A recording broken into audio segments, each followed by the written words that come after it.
a envoyé chercher une femme pour Isaac.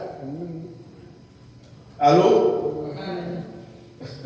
Pourquoi vous devenez silencieux du coup? On dirait que les gens commencent à s'écraser là où ça ne gratte pas. Alléluia.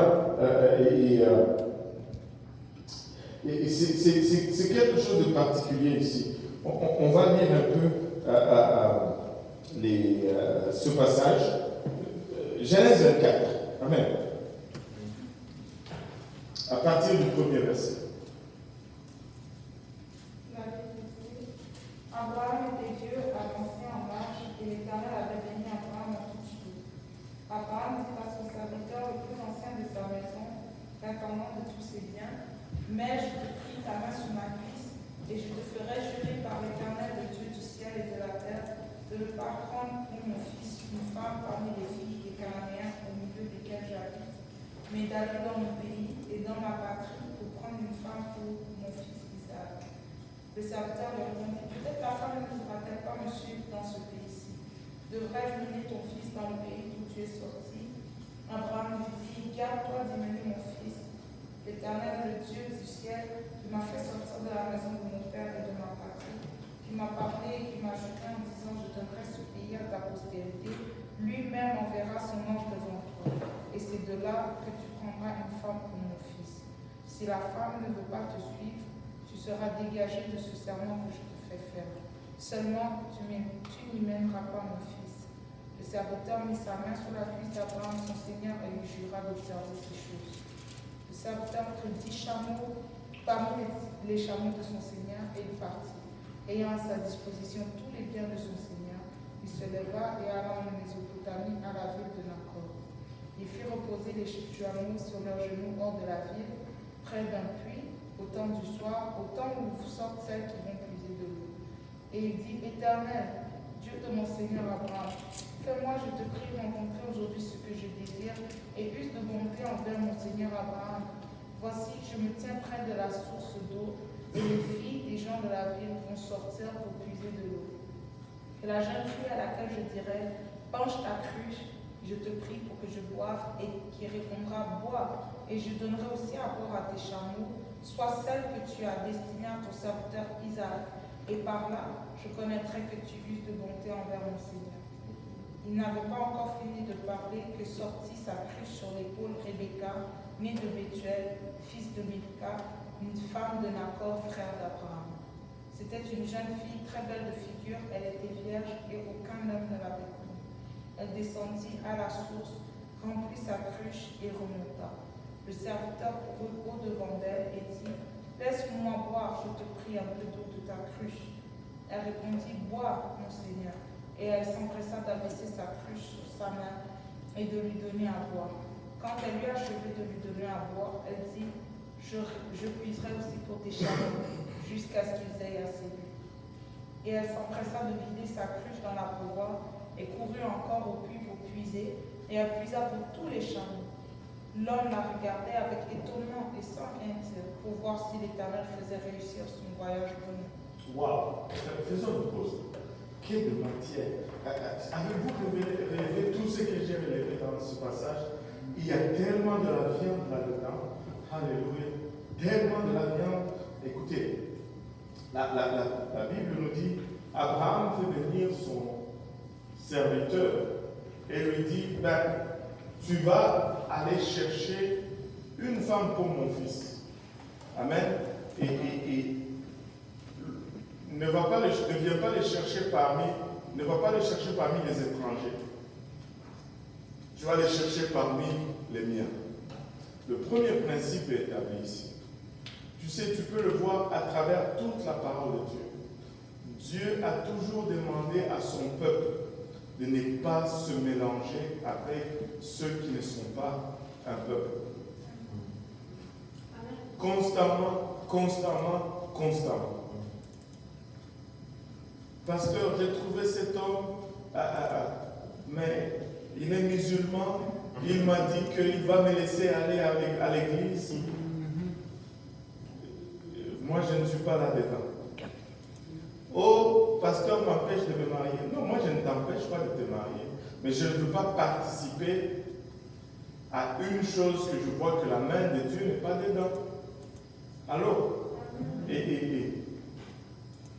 sais, est-ce que je dois épouser seulement, oh pasteur, est-ce que je dois absolument, seulement, uniquement, exclusivement épouser quelqu'un du service francophone de l'église pentecôtiste unie de Saint-Laurent, 1375 Poirier? Non, ce n'est pas ce que j'ai dit. Je n'ai jamais dit cela.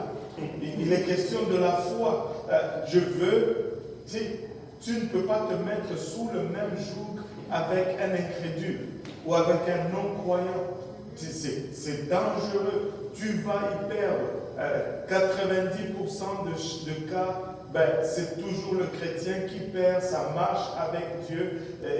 C'est plus que ça. C'est plus que 90%.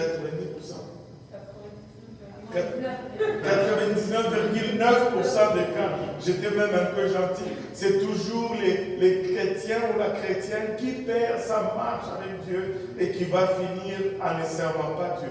Déjà, même certains qui se marient dans l'église, ils finissent à ne pas servir Dieu. Et toi, tu veux te... S'il vous plaît.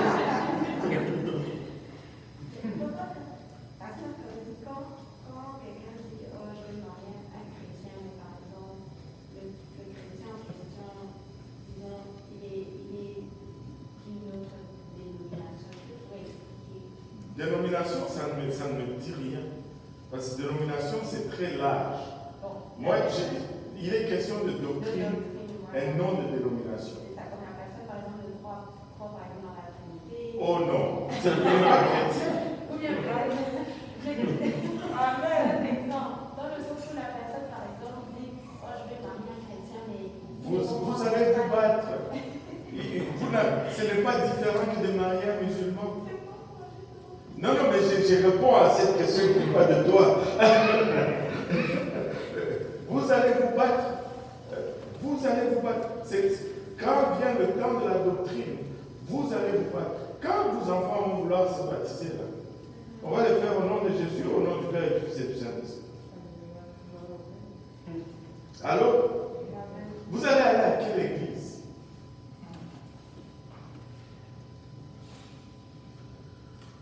Écoutez,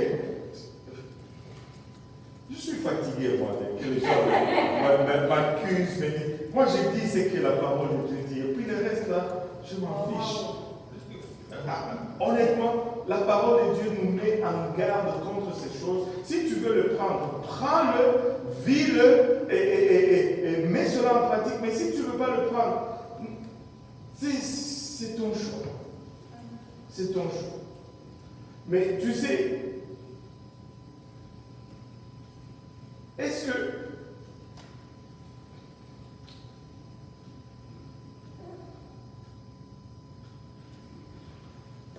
je cherche une dénomination? Parce que très souvent, on veut toujours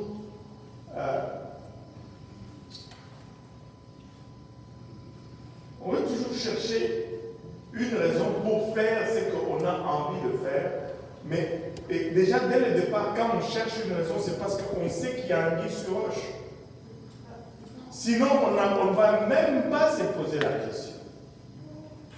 C'est quand on commence à poser la question là. En général, non, je ne dis pas que c'est toi. Moi, je réponds à la question de cette personne-là. Et c'est tout ce que je fais. Quand il y a déjà de questionnement, c'est vrai s'il y a un dilemme. Au moins, il faut reconnaître le dilemme. Si tu ne le reconnais pas, tu ne poses pas de questions, va le faire, tu vois. Mais, regarde, la doctrine est fondamentale. Si on vous ment que la doctrine c'est pareil, vous êtes sur un terrain dangereux. Ce n'est pas parce que je dis que je suis chrétien que je suis chrétien. Le Seigneur lui-même nous donne cet avertissement. En ce jour-là, plusieurs me diront, Seigneur, Seigneur, nous avons chassé des démons en ton nom, nous avons fait ceci. Et il leur répondra, éloignez-vous de moi, vous qui commettiez l'iniquité, je ne vous ai point connu. Mais qui sont ceux-là? Est-ce que c'est ceux qui étaient musulmans? musulmans. Non, ce sont ceux-là qui se disaient chrétiens, mais qui étaient en train tout le temps de litiguer sur la doctrine. La doctrine est importante. Sans la doctrine, il n'y a point de salut. Sans la doctrine, tu es perdu. Nous croyons en un seul Dieu unique et créateur du ciel et de la terre. Ce Dieu est éternel. Il n'a ni commencement ni fin. Il n'a pas été créé. Il a créé toutes choses. Et ce Dieu nous a tant aimés qu'il a, lorsque nous avons péché, c'est Dieu s'est incarné. Alléluia. Il n'a pas eu un fils extérieur qui l'a incarné. C'est lui-même qui s'est incarné. Il est venu et il est mort à la croix pour nous sauver. Et aujourd'hui, il habite en nous tous. Et son nom, c'est Jésus, qui signifie Jéhovah Sauveur. Il n'est pas un autre. Il n'est pas une trinité. Il n'est pas trois personnes. Il n'est pas trois entités. Alléluia. Il est un seul et unique Dieu qui joue plusieurs rôles. Et ça, c'est fondamental. Écoute, ô Israël,